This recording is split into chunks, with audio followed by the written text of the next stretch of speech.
Hi, I'm Gracie Carenbrock, and this is the Metropolitan Museum of Arts located on 1005th Avenue, New York. Lily Elders, Amy Sher, Lillian Landis, Melissa Durden, Mackenzie Lawler, Summer Wagner. The Metropolitan Museum was one of the largest and finest museums in the world and home to over 1.5 million pieces of art that go back 5,000 years.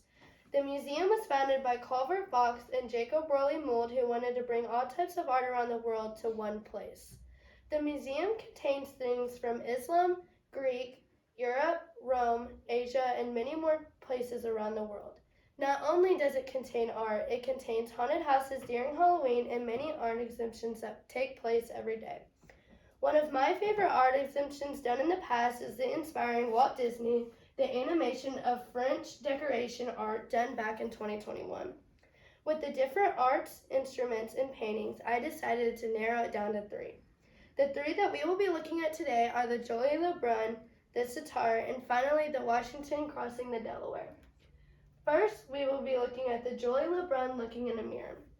The Jolie LeBrun is done by her mother, Elizabeth Louise Villegas, showing the significance of motherhood and how it has impacted her. According to the International Journal of Arts, Humanities, and Social Science, Elizabeth was happy about motherhood until hitting the 9-month mark. Not being ready for motherhood scared her, so all she could do was paint. While becoming one of the most famous female artists, the Met Museum stated she managed to paint up to 14 different portraits of her and her daughter while painting many other famous portraits known today. Though she has painted a lot, this specific portrait portrays how well her daughter Jolie has grown up. Showing both a full view and side view of her face, it captures all of Jolie's beauty as she has grown into the intelligent young lady. With this painting, as well as the other 13, Elizabeth has been able to show us the growth of not only her daughter, but her. While Elizabeth Louise Villegas marked her spot in history, we will now look at the different instruments, such as the sitar, located in the Metropolitan Museum. We will be looking at one of the thousands of instruments that is my favorite, the sitar. The sitar was made by Indian Amir Khusru, who was inspired by many other instruments such as the Vienna, the sitar, and tanpura made in the Mughal Empire. According to the Pastel website, Amir credited most of the instrument to himself, but his grandson, Masek Khan, continued to take on his history and music. The sitar is made of specific designs that were made by Armand and Raman Sen. The University of Illinois states that the sitar is made of ivory inlays, ornately carved pegs, and wooden leaves. With the different designs and different ways to make it, the sitar became famous around India. It didn't become worldwide popular until famous sitar player Pandit Ravi Shankar started playing in this 20th century. This then turned sitar into jazz, pop, and rock music. Getting more recognition as the time went by, the sitar began to be played by multiple different famous musicians known today.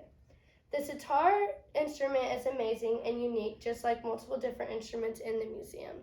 Next, we will be talking about how history is painted right on canvas with the Washington crossing the Delaware. Lastly, we will be going back into history when the American Revolution was taking place. Most might remember multiple different memories from that December day, but German-American artist Emanuel Lewitze put it in art form, showing General George Washington leading his troops in the Delaware River. According to the National Geographic, Washington crossing the Delaware was created to inspire liberal reforms in the country where the painting was born, Germany. This then turned his artwork into one of America's most iconic moments. Emanuel had to repaint this painting 3 different times according to the Met Museum website. One was in a fire, one was in a bombing, and the finished product was produced in New York in 1851. Going through all the pain to get this painting out, Emanuel not only inspired his country, but also captured an amazing victory for the Americans. In conclusion, the Metropolitan Museum is for all people of all ages, going from an amazing painting with an extraordinary background to a very interesting instrument with a very different design to it, and finally a painting that shows true historic events that have shaped our world today. This museum has shown that it has interest for everybody and can impact everyone in many different ways. With being one of the biggest museums, I only showed off a few out of the millions of artwork here, and I hope everyone can come back to see the rest. Thank you.